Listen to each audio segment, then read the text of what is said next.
Hi everyone, welcome back to my channel Vinusha vlogs. ఎలా ఉన్నారు అందరూ? ఈరోజు వీడియో ఏంటి అంటే కార్తీక పౌర్ణమి రోజున శివాలయంలో జ్వాలా తోరణం ఎలా చేస్తారో చూపిస్తాను. మార్నింగ్ ఇంకా ఇంట్లో పూజ చేసేసుకొని తులసమ్మ దగ్గర 365 వత్తులు వెలిగించుకున్నాము. ఇంకా సాయంత్రం అవ్వగానే టెంపుల్కి అయితే వచ్చేసాము. నాకు ఈ ఆంటీ టెంపుల్లో వాయనం ఇస్తున్నారు. సో ఇక్కడ ఏంటి అంటే జ్వాలా తోరణం చూడడానికి వచ్చాము. జ్వాలా తోరణం గురించి మీ అందరికీ తెలుసు అండ్ అందరూ జ్వాలా తోరణాన్ని చూసిన వాళ్ళే. సో జ్వాలా తోరణాన్ని మోక్ష మార్గం అని కూడా అంటారు. అండ్ ఈ జ్వాలా తోరణం విశిష్టత ఏంటో నాకు తెలిసినంత వరకు మీతో షేర్ చేసుకుంటాను.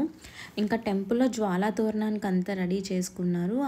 ఆకాశ దీపం కూడా వెలిగించేశారు. తర్వాత శివపార్వతుల పూజ చేసిన తర్వాత అండ్ జ్వాలా తోరణం తర్వాత దీపాలు వెలిగించాలి అని పంతులు చెప్పారు.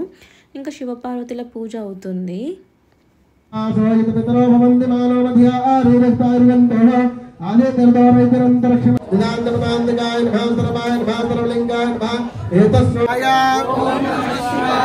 ఓం నమః శివాయ.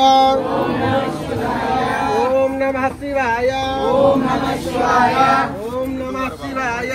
ఓం నమః శివాయ. ఓం నమః శివాయ. ఓం నమః శివాయ. కార్తీక మాసంలో అత్యంత విశిష్టమైన అంశం ఏదైనా ఉంది అంటే అది జ్వాలా తోరణం అన్నమాట. ఇది ఓన్లీ కార్తీక పౌర్ణమి రోజున శివాలయంలో మాత్రమే చేస్తారు. ఇది ఎలా చేస్తారు అంటే 2 కర్రలు అటు ఇటు పాతి ఒక కర్రను వాటికి అడ్డంగా పెడతారు. ఈ అడ్డంగా పెట్టిన కర్రకి కొత్త గడ్డి తీసుకొచ్చి చుడతారు.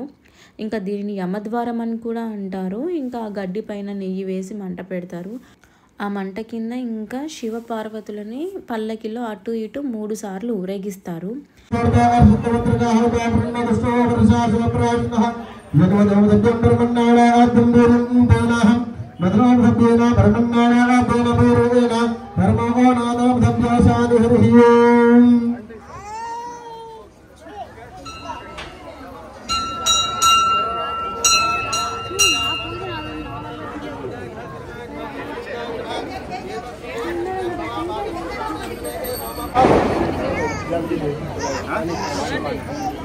ఓం అర్చంతు పత్రగః ఉగారణ్యదష్టో వరశాసన ప్రాస్వహరియోం యువాసువాసః పరవేతాగాత సోద్ర్యా భవతే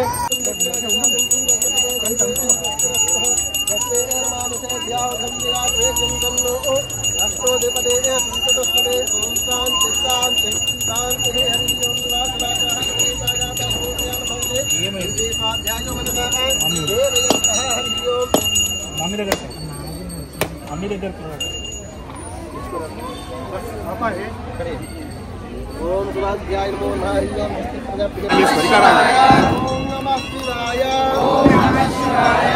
ఓం నమః శివాయ. ఓం నమః శివాయ. ఓం నమః శివాయ. ఓం నమః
శివాయ. ఓం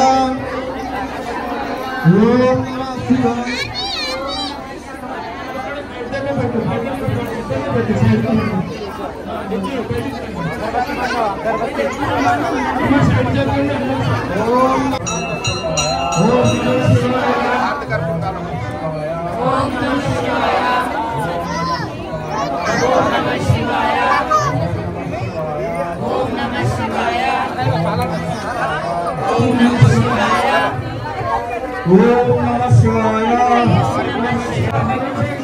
ఓం నమః శివాయ ఓం నమః శివాయ ఓం నమః శివాయ ఓం నమః శివాయ ఓం నమః శివాయ ఓం నమః శివాయ ఓం నమః శివాయ ఓం నమః శివాయ ఓం నమః శివాయ ఓం నమః శివాయ ఓం నమః శివాయ ఓం నమః శివాయ ఓం నమః శివాయ ఓం నమః శివాయ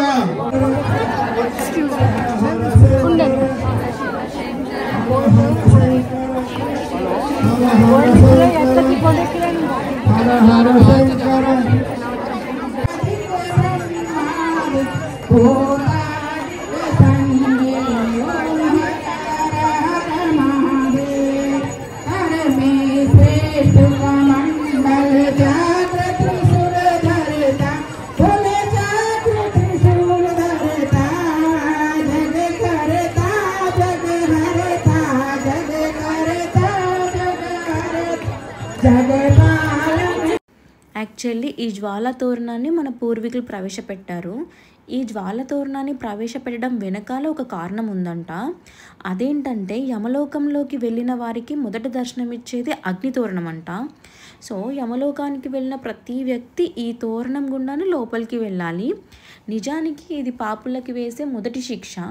ఈ శిక్షను తప్పించుకోవాలంటే ఈశ్వరుణ్ణి ప్రార్థించాలి. అందుకే కార్తీక పౌర్ణమి రోజున ఎవరైతే యమద్వారం నుంచి 3 సార్లు అటు ఇటు వెళ్ళి వస్తారో వారికి ఈశ్వరుడి అనుగ్రహం లభిస్తుంది. సో అందుకని జ్వాలా తోరణం నుంచి మనం 3 సార్లు అటు ఇటు వెళ్ళి వస్తాం. సో ఇదన్నమాట జ్వాలా తోరణానికి ఉన్న విశిష్టత. యాక్చువల్లీ ఈ జ్వాలా తోరణం గురించి వెయిట్ చేశాను నాకు అంతకుముందు ఈ జ్వాలా తోరణం గురించి తెలీదు. లాస్ట్ 2 years నుంచి నేను ఇక్కడ అటెండ్ అవుతున్నాను అనమాట జ్వాలా తోరణానికి. సో దీని విశిష్టత ఏంటి, అసలు ఎందుకు చేసుకుంటారు ఏంటి అనేది ఇక్కడ చూసిన తర్వాత తెలుసుకున్నాను. సో ఇంకా జ్వాలా తోరణం అయిపోయిన తర్వాత దీపాలు వెలిగించుకొని మళ్ళీ నెక్స్ట్ ఇంకా మేము రెగ్యులర్గా వెళ్ళే శివాలయంకి వెళ్ళిపోయాము. సో రెగ్యులర్గా ఎవ్రీ మండే ఇక్కడ భజన చేస్తుంటాం అనమాట.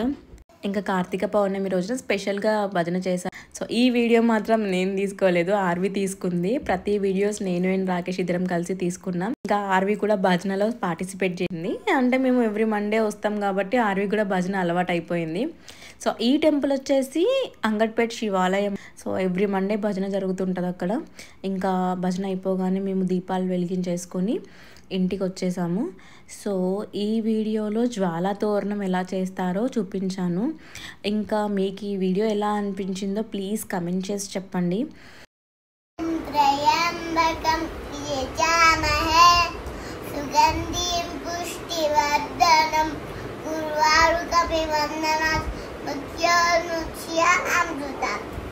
అండ్ ఈ వీడియో మీకు నచ్చినట్లయితే please like, share and subscribe to my channel. And thanks for watching Vinusha vlogs. ఓం నమః శివాయ.